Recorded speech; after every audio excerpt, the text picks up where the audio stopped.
ओम श्री शक्ति नमः। ओम श्री शक्ति नमः।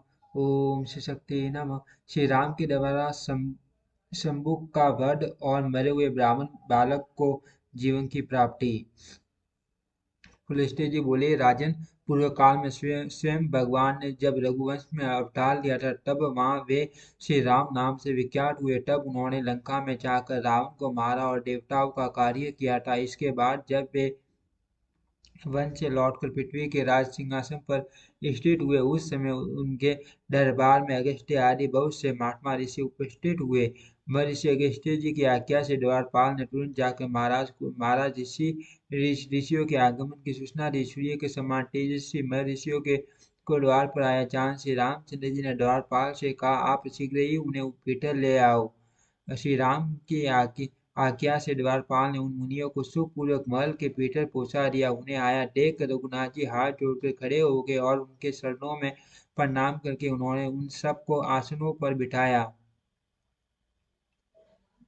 तदनंतर पुरोहित वशिष्ठ जी ने पार्टी अर्घ्य और आचमनीय निवेदन करके उनका आतिथ्य सत्कार किया। तत्पश्चात श्री रामचंद्र जी ने जब उनसे कुशल समाचार पूछा, तब वे वेद बेटा महर्षि अगस्त्य को आगे करके इस प्रकार बोले, माँ बाबू, आपके प्रताप से सर्वत्र कुशल हैं। रघुनंदन, बड़े सौभाग्य की बात है कि शत्रु दल का संहार करके लौटे हुए आपको हम लोग सकुशल देख रहे हैं। कुलघाटी पापी एवं दुरात्मा रावण ने आपकी पत्नी को हल लिया था, वह उन्हीं के तेज से मारा गया। आपने उसे युद्ध में मार डाला। रघु सिंह, आपने जैसा कर्म किया है वैसा कर्म करने वाला इस संसार में दूसरा कोई नहीं है। राजेंद्र, हम सब लोग यहाँ पर आपसे वार्तालाप करने के लिए आए हैं। इस समय आपका दर्शन करके हम पवित्र हो गए। आपके दर्शन से हम वास्तव में आज तपस्वी हुए। आपने सबसे शत्रुता रखने वाले रावण का वध करके हमारे आंसू पोंछे हैं और सब लोगों को अभयदान दिया है। काकुस्थ, आपके आपके पराक्रमी कोई था नहीं है। आपकी विजय से वृद्धि हो रही है। यह बड़े आनंद की बात है। हमने आपका दर्शन और आपके साथ संभाषण कर लिया। अब हम लोग अपने अपने आश्रम को जाएंगे। रघुनंदन, आप भविष्य में कभी हमारे आश्रम पर भी आइएगा। पुलस्त्य जी कहते हैं, बीच में ऐसा कहकर वे मुनि उसी समय अंतर ध्यान हो गए। उनके चले जाने पर धर्मात्माओं में श्रेष्ठ श्री रामचंद्र जी ने सोचा, और मुनि अगस्त्य ने मेरे सामने जो ये प्रस्ताव रखा है कि रघुनंदन फिर कभी मेरे आश्रम पर भी आना, तब अवश्य ही मुझे महर्षि अगस्त्य के यहाँ जाना चाहिए और देवताओं की कोई गुप्त बात हो तो उसे सुनना चाहिए, अथवा यदि वे कोई दूसरा काम बताए तो उसे भी करना चाहिए। ऐसा विचार कर महात्मा रघुनाथ जी पुण्य प्रजा पालन में लग गए। एक दिन एक बूढ़ा ब्राह्मण जो उसी प्रांत का रहने वाला था, अपने मरे हुए पुत्रों को लेकर राजद्वार पर आया और इस प्रकार कहने लगा, बेटा, मैंने पूर्व जन्म में ऐसा कौन सा पाप किया है जिससे जिससे तुझे एक लौटे पुत्र को आज मैं मौत के मुख में पड़ा देख रहा हूँ। निश्चय ही यह महाराज श्री राम का ही दोष है, जिसके कारण आपकी मृत्यु इतनी जल्दी आ गई। रघुनंदन, अब मैं भी स्त्री से प्राण त्याग दूंगा, फिर आपको बाल हत्या, ब्रह्म हत्या और स्त्री हत्या तीन पाप लगेंगे। रघुनाथ जी ने उस ब्राह्मण के दुख और शोक से बड़ी सारी बात सुन ली। फिर उसे चुप कराकर महर्षि वशिष्ठ जी ने पूछा, गुरुदेव, ऐसी अवस्था में इस अवसर पर मुझे क्या करना चाहिए? इस ब्राह्मण की कही हुई बात सुनकर मैं किस प्रकार अपने दोष का मार्जन करूं? कैसे इस बालक को जीवन दान दूं?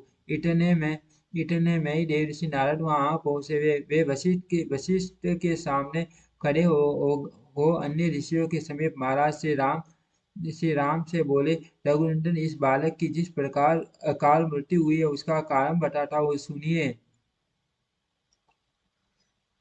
पहले पहले सतयुग में सब और ब्राह्मणों की भी प्रधानता थी। कोई ब्राह्मणेतर पुरुष तपस्वी नहीं होता था। उस समय सभी अकाल मृत्यु से रहित और चिरंजीवी होते थे। फिर त्रेता युग आने पर ब्राह्मण और क्षत्रिय दोनों की प्रधानता हो जाती है। दोनों ही तप में प्रवृत्त होते हैं। द्वापर में वैश्यों में भी तपस्या का प्रसार हो जाता है। ये तीनों युगों के धर्म की विशेषता है। इन तीनों युगों में शुद्ध जाति का मनुष्य तपस्या नहीं कर सकता। केवल कली युग में शुद्ध जाति को भी तपस्या का अधिकार होगा। राजन, इस समय आपके राज्य की सीमा पर एक खोटी बुद्धि वाला सूद अत्यंत कठोर तपस्या कर रहा है। उसी के शास्त्र विरुद्ध आश्रम के प्रभाव से इस बालक की मृत्यु हुई है। राजा के राज्य या नगर में जो कोई भी अधर्म अथवा अनुचित कर्म करता है, उसके पाप का चतुर्थांश राजा के हिस्से में आता है। अतः कुरुश्रेष्ठ, आप अपने राज्य में घूमिए और जहाँ कहीं भी पाप होता दिखाई दे, उसे रोकने का प्रयत्न कीजिए। ऐसा करने से आपके धर्म बल और आयु की वृद्धि होगी, साथ ही यह बालक भी जी उठेगा। नारद जी के इस कथन पर श्री रघुनाथ जी को बड़ा आश्चर्य हुआ। वे अत्यंत हर्ष में भरकर लक्ष्मण से बोले, स्वामी, जाकर उस श्रेष्ठ ब्राह्मण को सांत्वना दो और उस बालक के शरीर को तेल से भरी नाव में रखवा दो। जिस प्रकार भी उस निरपराध बालक के शरीर की रक्षा हो सके, वह उपाय करना चाहिए। उत्तम लक्षणों से युक्त सुमित्रा कुमार लक्ष्मण को इस प्रकार आदेश देकर भगवान श्री राम ने पुष्पक विमान का स्मरण किया। रघुनाथ जी का अभिप्राय जानकर इच्छा अनुसार चलने वाला वह सर्वर्ण भूषित विमान एक ही मुहूर्त में उनके समीप आ पहुंचा और हाथ जोड़कर बोला, महाराज, आपका आज्ञाकारी कार्य यह दास सेवा में उपस्थित है। पुष्पक की सुंदर सुंदर युक्ति सुनकर महाराज श्री राम महर्षि वशिष्ठ को प्रणाम करके विमान पर आरूढ़ हुए और धनुष धनुष बाटा एवं समाता हुआ खड्ग लेकर तथा लक्ष्मण और भरत को नगर का भार सौंप दक्षिण दिशा की ओर चल दिए। दंडकारण्य के पास पहुंचने पर एक पर्वत के दक्षिण किनारे बहुत बड़ा तालाब दिखाई दिया। रघुनाथ जी ने देखा, उस सरोवर के तट पर एक तपस्वी निशा मुंह किए लटक रहा है और बड़ी कठोर तपस्या कर रहा है। भगवान श्री राम उस तपस्वी के पास जाकर बोले, तापस, मैं दशरथ का पुत्र राम हूँ और कौतूल बस आपसे एक प्रश्न पूछता हूँ। मैं ये जानना चाहता हूँ कि आप किस लिए तपस्या करते हो। ठीक ठीक बताओ तो। आप ब्राह्मण हो या दूसरे क्षत्रिय क्षत्रिय तीसरे वन में उत्पन्न वैश्य हो या शूद्र। तपस्या सत्य स्वरूप और नित्य है। उसका उद्देश्य स्वर्गादि उत्तम लोगों की प्राप्ति। तप सात्विक, राजस और तामस 3 प्रकार का होता है। ब्रह्मा जी ने जगत के उपकार के लिए तपस्या की सृष्टि की है। अतः परोपकार के उद्देश्य से किया हुआ तप सात्विक होता है। सत्योचित तेज की प्राप्ति के लिए किया जाने वाला भयंकर तप राजस कहलाता है तथा दूसरों को नाश करने के लिए अपने शरीर को स्वाभाविक रूप से कष्ट देते हुए तपस्या की जाती है, वह असुर तामस गई हैं। आपका भाव आंसू जान पड़ता है तथा मुझे अनायासी मान कर्म करने वाले श्री रघुनाथ जी के उपयुक्त वचन सुनकर नीचे मस्तक करके लटका हुआ सूर्य उसी अवस्था में बोला, नरश्रेष्ठ, आपका स्वागत है। रघुनंदन, श्री काल के बाद मुझे आपका दर्शन हुआ। मैं आपके पुत्र के समान हूँ। आप मेरे लिए पिता के तुल्य हैं, क्योंकि राजा तो सभी के पिता होते हैं। महाराज, आप हमारे पूजनीय हैं। हम आपके राज्य में तपस्या करते हैं, उसमें आपका भी भाग है। विधाता ने पहले से ही ऐसी ऐसी व्यवस्था कर दी है। राजन, आप धन्य हैं जिनके राज्य में तपस्वी लोग इस प्रकार सिद्धि की इच्छा रखते हैं। मैं सूर्य योनि में उत्पन्न हुआ हूँ और कठोर तपस्या में लगा हूँ। पृथ्वीनाथ, मैं झूठ नहीं बोलता, क्योंकि मुझे देवलोक प्राप्त करने की इच्छा है। काकुटस्थ मेरा नाम शंभुक है।